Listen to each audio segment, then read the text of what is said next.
ओम साई राम भक्तजनों, अब मैं आपको गीता का 11वां अध्याय और उसका महात्म्य सुनाता हूँ। पहले मैं आपको अध्याय सुनाऊंगा, उसका महात्म्य सुनाऊंगा। तो शुरू करते हैं गीता का 11वां अध्याय। अर्जुन बोले, मुझ पर अनुग्रह करने के लिए आपने जो परम गोपनीय अध्यात्मक विषयक वचन अर्थात उपदेश कहा, उससे मेरा यह अज्ञान नष्ट हो गया है।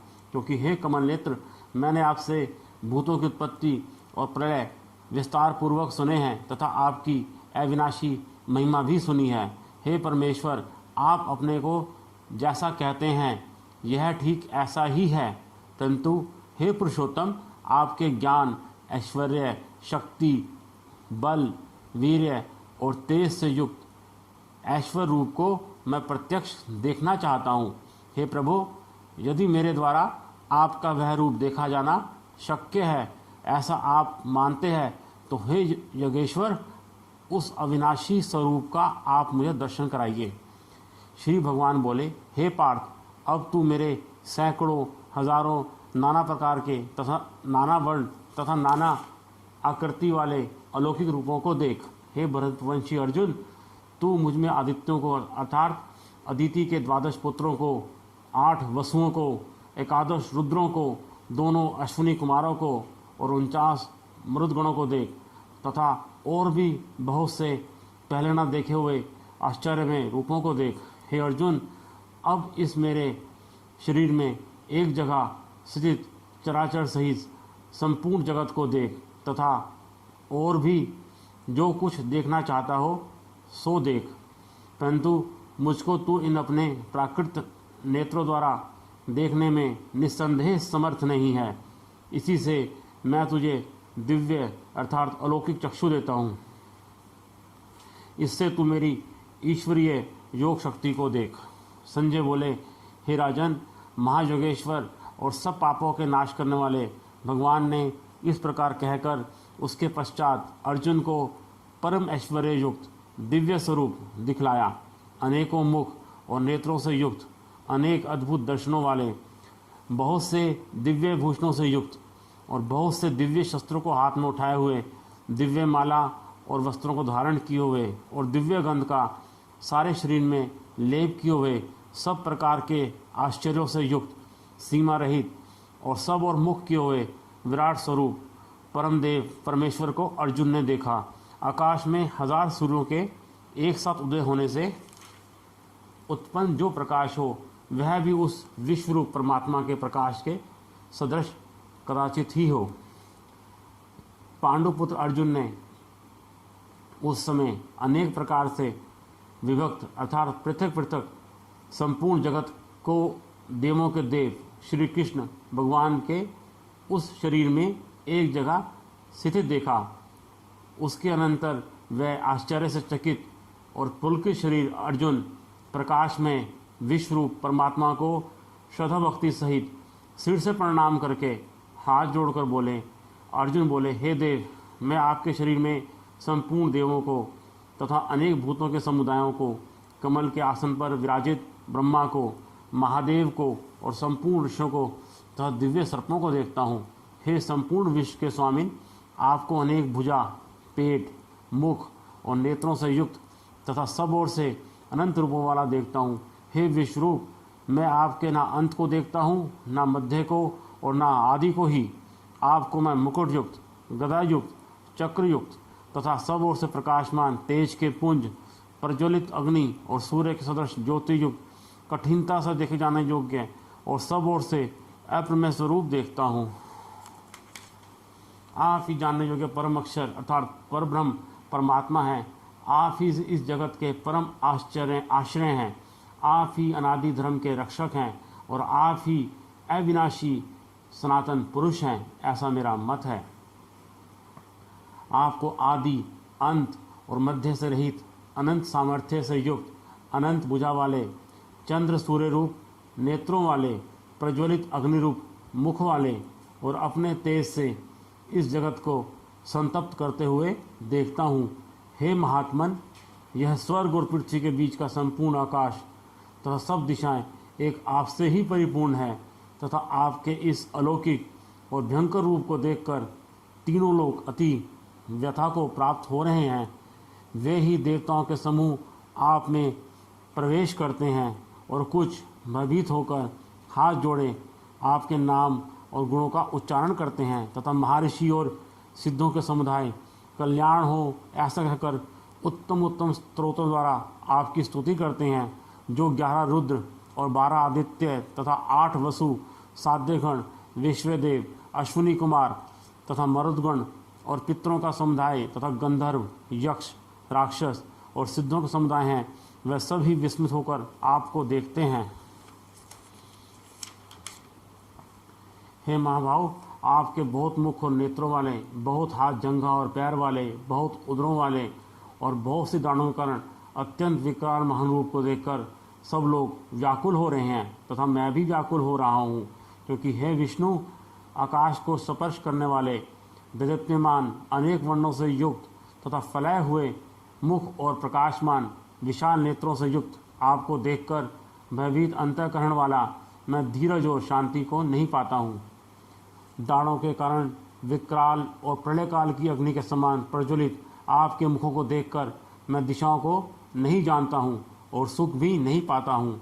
इसलिए हे देवेश, हे जगन निवास, आप प्रसन्न हो।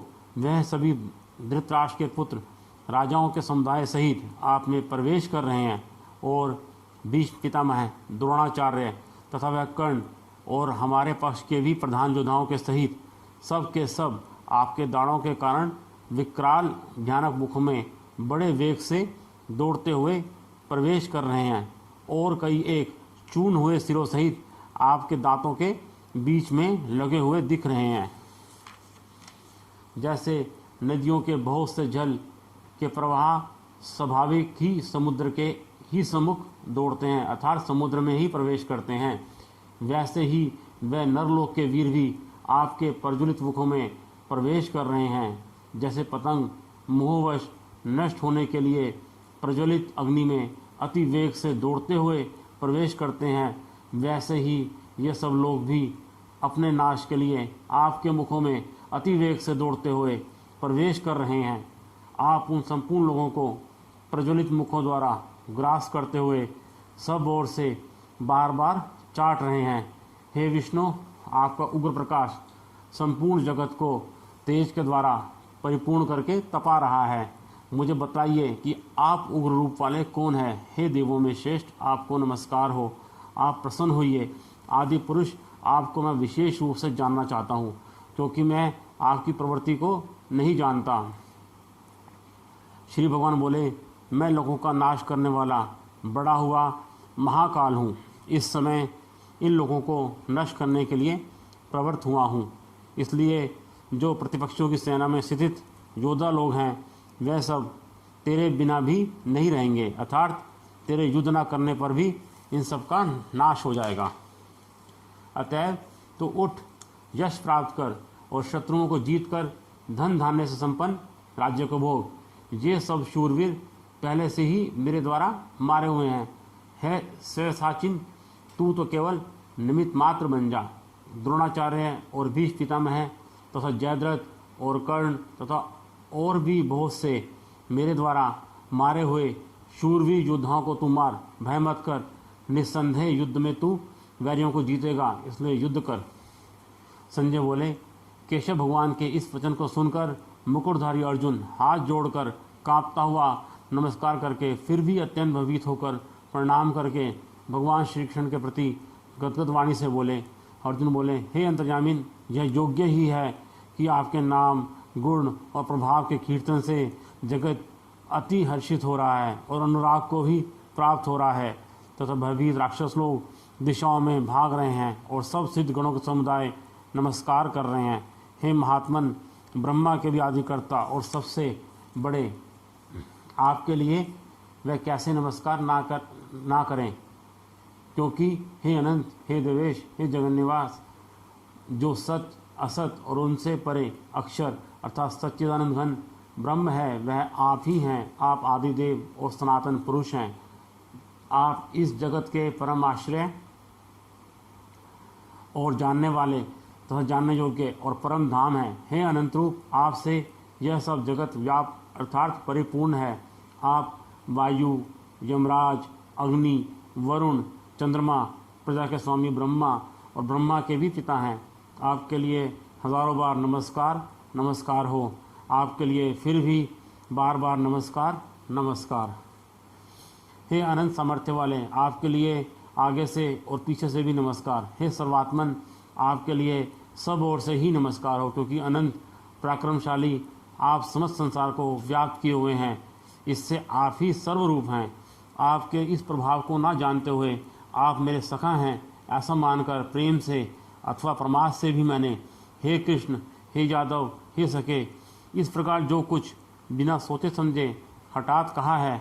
और हे अच्युत, आप जो मेरे द्वारा विनोद के लिए विहार, शैया, आसन और भोजन आदि में अकेले अथवा उन सखाओं के सामने भी अपमानित किए गए हैं, वह सब अपराध अप्रमेय स्वरूप अर्थात अचिंत्य स्वभाव वाले आपसे मैं क्षमा करवाता हूँ।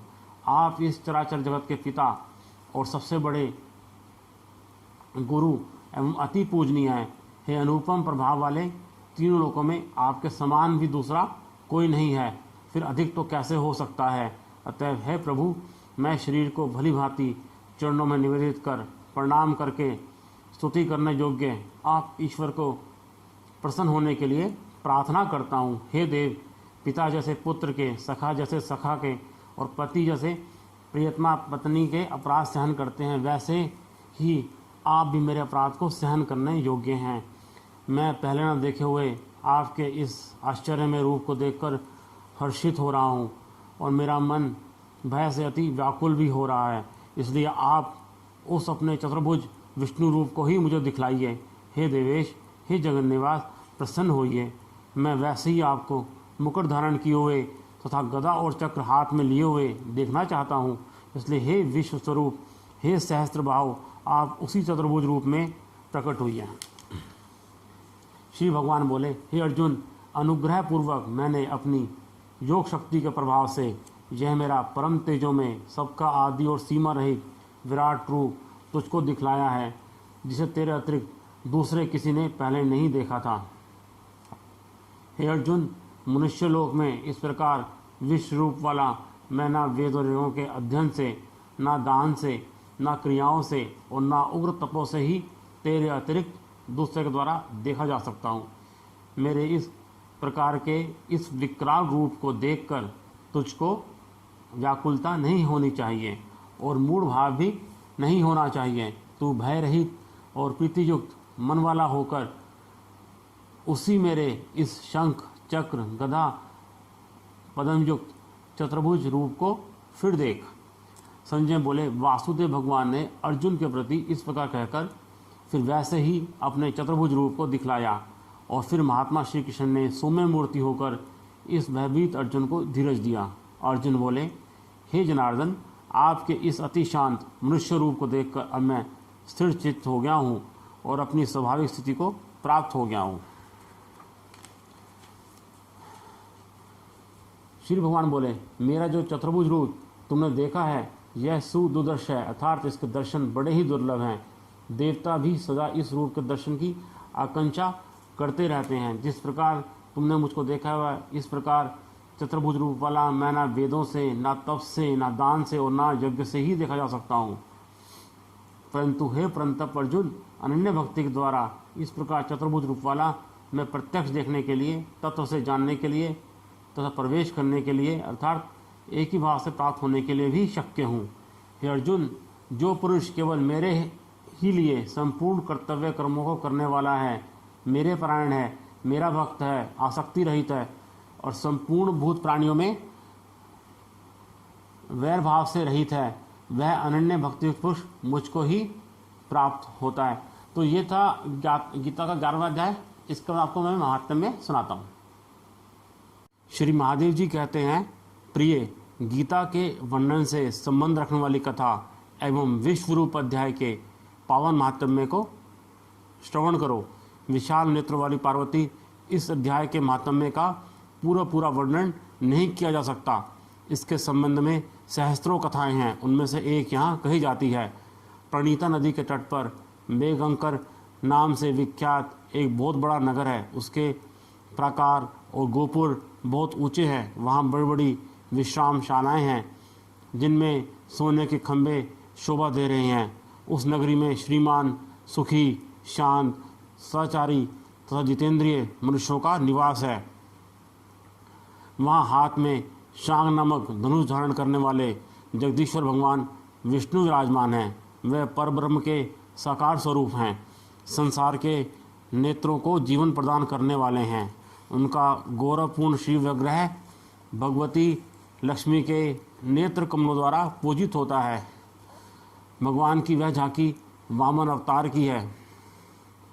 मेघ के समान उनका श्याम वर्ण तथा कोमल आकृति है। वक्षस्थल पर श्रीवत्स का चिन्ह शोभा पाता है।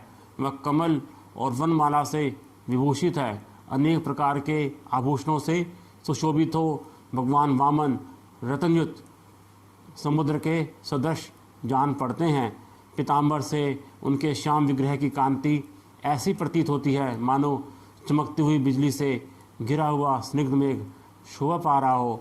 उन भगवान वामन का दर्शन करके जीव जन्म एवं संसार के बंधन से मुक्त हो जाता है। उस नगर में मेखला नामक महान तीर्थ है जिसमें स्नान करके मनुष्य शाश्वत वैकुंठ धाम को प्राप्त होता है। वहाँ जगत के स्वामी करुणासागर भगवान नरसिंह का दर्शन करने से मनुष्य 7 जन्मों के किए हुए घोर पापों से छुटकारा पा जाता है। जो मनुष्य मेखला में गणेश जी का दर्शन करता है वह सदा दुस्तर विघ्नों के भी पार हो जाता है। उसी मेघंकर नगर में कोई श्रेष्ठ ब्राह्मण थे जो ब्रह्मचार्य परायण, ममता और अहंकार से रहित, वेद शास्त्र में प्रवीण, जितेंद्रिय तथा भगवान वासुदेव के शरणागत थे। उनका नाम सुनंद था। प्रिय वह शांग धनुष धारण करने वाले भगवान के पास गीता के 11वें अध्याय विश्वरूप दर्शन योग का पाठ किया करते थे। उस अध्याय के प्रभाव से उन्हें ब्रह्म ज्ञान की प्राप्ति हो गई थी। परमानंद संदोह से पूर्ण उत्तम ज्ञानमयी समाधि के द्वारा इंद्रियों के अंतर्मुख हो जाने के कारण वे निश्चल स्थिति को प्राप्त हो गए थे और सदा जीवन मुक्त योगी की स्थिति में रहते थे। एक समय जब बृहस्पति सिंह राशि पर स्थित थे, महायोगी सुनंद ने गोदावरी तीर्थ की यात्रा आरंभ की। वे क्रमशः विरज तीर्थ, तारा तीर्थ, कपिला संगम, अष्ट तीर्थ, कपिला द्वार, नरसिंहवम, अंबिकापुरी तथा करस्थानपुर आदि क्षेत्रों में स्नान और दर्शन करते हुए विवाह मंडक नामक नगर में आए। वहाँ उन्होंने प्रत्येक घर में जाकर अपने ठहरने के लिए स्थान मांगा, परंतु कहीं भी उन्हें स्थान नहीं मिला। अंत में गांव के मुखिया ने उन्हें एक बहुत बड़ी धर्मशाला दिखा दी। ब्राह्मण ने साथियों सहित उसे भीतर जाकर रात में निवास किया। सवेरा होने पर उन्होंने अपने को तो धर्मशाला के बाहर पाया, किंतु उनके और साथी नहीं दिखाई दिए। वह उन्हें खोजने के लिए चले। इतने में ही ग्रामपाल से उनकी भेंट हो गई। ग्रामपाल ने कहा, मुनिश्रेष्ठ, तुम सब प्रकार से दीर्घायु जान पड़ते हो। सौभाग्यशाली तथा पुण्यवान पुरुषों में तुम सबसे पवित्र हो। तुम्हारे भीतर कोई लुकोत्तर प्रभाव विद्यमान है। तुम्हारे साथी कहाँ गए और कैसे इस भवन से बाहर हुए, इसका पता लगाओ। मैं तुम्हारे सामने इतना ही कहता हूँ कि तुम्हारे जैसा तपस्वी मुझे दूसरा कोई नहीं दिखाई देता। विप्रवर, तुम्हें किस महामंत्र का ज्ञान है, किस विद्या का आश्रय लेते हो, अथवा किस देवता की दया से तुम्हें अलौकिक शक्ति आ गई है? भगवान कृपा करके इस गांव में रहो, मैं तुम्हारी सब सेवा शुश्रूषा करूँगा। यूँ कहकर ग्रामपाल ने मुनिवर सुनंद को अपने गांव में ठहरा लिया। वह दिन रात बड़ी भक्ति से उनकी सेवा टहल करने लगा। जब 7-8 दिन बीत गए तब एक दिन प्रातःकाल कर वह बहुत दुखी हो महात्मा के सामने रोने लगा और बोला, हाय, आज रात में राक्षस ने मुझ भाग्यहीन के बेटे को चबा लिया है। मेरा पुत्र बड़ा ही गुणवान और भक्तिमान था। ग्रामपाल के इस प्रकार कहने पर योगी सुनंद ने पूछा, कहाँ है वह राक्षस और किस प्रकार उसने तुम्हारे पुत्र का भक्षण किया है? ग्रामपाल बोला, ब्राह्मण, इस नगर में एक बड़ा भयंकर नरभक्षी राक्षस रहता है। वह प्रतिदिन आकर इस नगर के मनुष्यों को खा लिया करता था। तब एक दिन समस्त नगरवासियों ने मिलकर उससे प्रार्थना की, राक्षस, तुम हम सब लोगों की रक्षा करो, हम तुम्हारे लिए भोजन की व्यवस्था किए देते हैं। यहाँ बाहर के जो पथिक रात में आकर नींद लेने लगे उनको खा जाना। इस प्रकार नागरिक मनुष्यों ने गांव के मुख्य द्वारा इस धर्मशाला में भेजे हुए पथिकों को ही राक्षस का आहार निश्चित किया। अपने प्राणों की रक्षा के लिए ही उन्हें ऐसा करना पड़ा। तुम भी अन्य राहगीरों के साथ इस घर में आकर सोए थे, किंतु राक्षस ने उन सबको तो खा लिया, केवल तुम्हें छोड़ दिया है। दुर्योधन, तुम में ऐसा क्या प्रभाव है, इस बात को तुम ही जानते हो। इस समय मेरे पुत्र का एक मित्र आया था, किंतु मैं उसे पहचान न सका। वह मेरे पुत्र को बहुत ही प्रिय था, किंतु अन्य राहगीरों के साथ उसे भी मैंने उसी धर्मशाला में भेज दिया। मेरे पुत्र ने जब सुना कि मेरा मित्र भी उसमें प्रवेश कर गया है, तब वह उसे वहाँ से ले आने के लिए गया, परंतु राक्षस ने उसे भी खा लिया। आज सवेरे मैंने बहुत दुखी होकर उस पिशाच से पूछा, ओ दुष्टात्मन, तूने रात में मेरे पुत्रों को भी खा लिया। तुम्हारे पेट में पड़ा हुआ मेरा पुत्र जिससे जीवित हो सके, ऐसा कोई उपाय यदि हो तो बता। राक्षस ने कहा, ग्रामपाल, धर्मशाला के भीतर घुसे हुए तुम्हारे पुत्र के ना जानने के कारण मैंने भक्षण किया है। अन्य पथिकों के साथ तुम्हारा पुत्र भी अनजान में ही मेरा ग्रास बन गया है।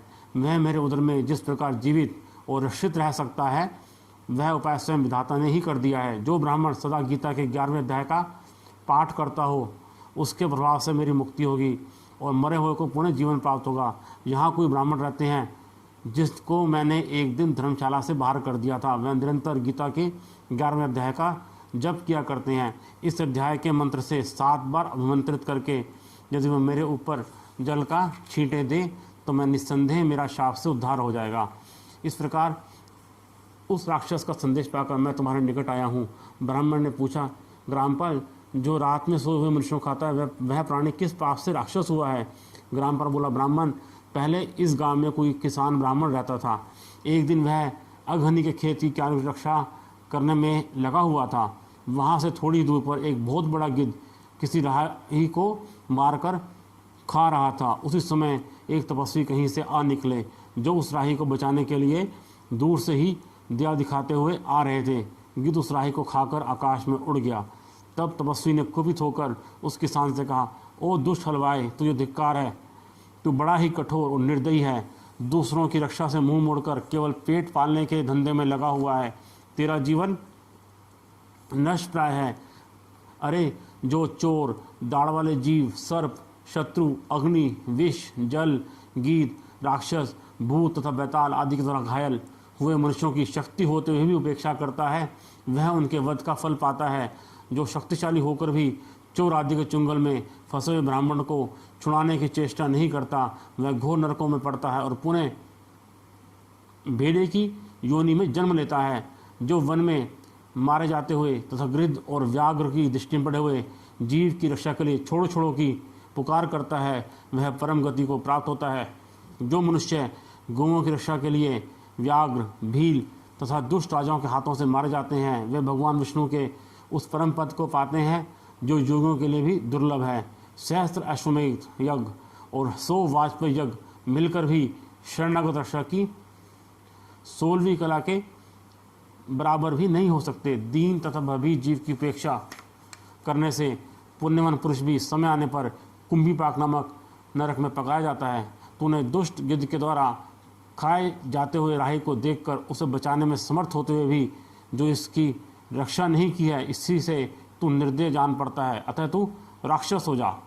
हलवाहा बोला, महात्मन, मैं यहाँ उपस्थित अवश्य था, किंतु मेरे नेत्र बहुत देर से खेत की रक्षा में लगे हुए थे, अतः पास होने पर भी गिद्ध के द्वारा मार जाते हुए इस मनुष्य को मैं नहीं जान सका, अतः मुझ दीन पर आपको अनुग्रह करना चाहिए।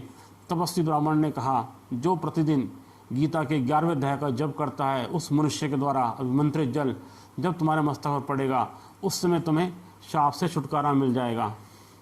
यह कहकर तपस्वी ब्राह्मण चले गए और वह हलवाहा राक्षस हो गया। अतः दुष्श्रेष्ठ, तुम चलो और 11वें अध्याय से तीर्थ के जल को आमंत्रित करो, फिर अपने ही हाथ से उस राक्षस के मस्तकों से छिड़क दो। ग्रामपाल की ये सारी प्रार्थना सुनकर ब्राह्मण का हृदय करुणा से भर आया। वह बहुत अच्छा कहकर उसके साथ राक्षस के निकट गए। वह ब्राह्मण योगी थे। उन्होंने विश्व रूप दर्शन नामक 11वें अध्याय से जल अभिमंत्रित करके उस राक्षस के मस्तक पर डाला। गीता के 11वें अध्याय के प्रभाव से वह शाप से मुक्त हो गया। उसने राक्षस देह का परित्याग करके चतुर्भुज रूप धारण कर लिया तथा उसने जिन सहस्त्रों पथियों का भक्षण किया था वे भी शंख, चक्र एवं गदा धारण किए चतुर्भुज रूप हो गए। तत्पश्चात वह सभी विमान पर आरूढ़ हुए। इतने पे ही ग्रामपाल ने राक्षस से कहा, निशाचर, मेरा पुत्र कौन है उसे दिखाओ। उसके यूं कहने पर दिव्य बुद्धि वाले राक्षस ने कहा, ये जो तमाल के समान श्याम चारभुजाधारी मड़ाके में मुकुट से सुशोभित तथा दिव्य मणियों के बने हुए कुंडलों से अलंकृत है, हार पहनने के कारण जिनके कंधे मनोहर प्रतीत होते हैं, जो सोने के भुज बंधुओं से सुशोभित कमल के समान नेत्र वाले स्निग्ध रूप तथा हाथों में कमल लिए हुए हैं और दिव्य विमान पर बैठकर देवत्वों को प्राप्त हो चुके हैं, इन्हीं को अपना पुत्र समझो। यह सुनकर ग्रामपाल ने उसी रूप में अपने पुत्र को देखा और उसे अपने घर ले जाना चाहा। यह देखकर उसका पुत्र हंस पड़ा और इस प्रकार कहने लगा। पुत्र बोला, ग्रामपाल, कई बार तुम भी मेरे पुत्र हो चुके हो। पहले मैं तुम्हारा पुत्र था, किंतु अब देवता हो गया हूँ। इन ब्राह्मण देवता के प्रसाद से वैकुंठ धाम को जाऊँगा। देखो, यह निशाचर भी चतुर्भुज रूप को प्राप्त हो गया। 11वें अध्याय के महात्म्य से यह सब लोगों के साथ श्री विष्णु धाम को जा रहा है। अतः तुम भी इन ब्राह्मण देव से गीता के 11वें अध्याय का अध्ययन करो, निरंतर उसका जप करते रहो। इसमें संदेह नहीं कि तुम्हारी भी ऐसी ही उत्तम गति होगी। तात, मनुष्यों के लिए साधु पुरुषों का संग सर्वथा दुर्लभ है, वह भी इस समय तुम्हें प्राप्त है। अतः अपना अभिष्ट सिद्ध करो। धन, भोग, दान, यज्ञ, तपस्या और पूर्व कर्मों से क्या लेना है। विश्व रूप अध्याय के पाठ से ही परम कल्याण की प्राप्ति हो जाती है। पूर्णानंद संधु स्वरूप श्री कृष्ण नामक ब्रह्म के मुख से कुरुक्षेत्र में अपने मित्र अर्जुन के प्रति जो अमृत में उपदेश निकला था, वही श्री विष्णु का परम तात्विक रूप है। तुम उसी का चिंतन करो, वह मोक्ष के लिए प्रसिद्ध रसायन है। संसार भय से डरे हुए मनुष्यों की आदि व्याधि का विनाशक और अनेक जन्मों के दुखों का नाश करने वाला है। मैं उसके सिवा दूसरे किसी साधन को ऐसा नहीं देखता, अतः उसी का अभ्यास करो। श्री महादेव जी कहते हैं, यूँ कहकर वह सबके साथ श्री विष्णु के परम धाम को चला गया। तब ग्रामपाल ने ब्राह्मण के मुख से उस अध्याय को पढ़ा। फिर वह दोनों ही उस महात्म्य से विष्णु धाम को चले गए। पार्वती, इस प्रकार तुम्हें 11वें अध्याय की महात्म्य कथा सुनाई है। इसके श्रवण मात्र से महान पापों का नाश हो जाता है। तो ये था 11वें अध्याय का महात्म्य। ऐसे ही आप और कथाएं सुनने के लिए वीडियो आप मेरे YouTube चैनल को लाइक कीजिए, सब्सक्राइब कीजिए। धन्यवाद।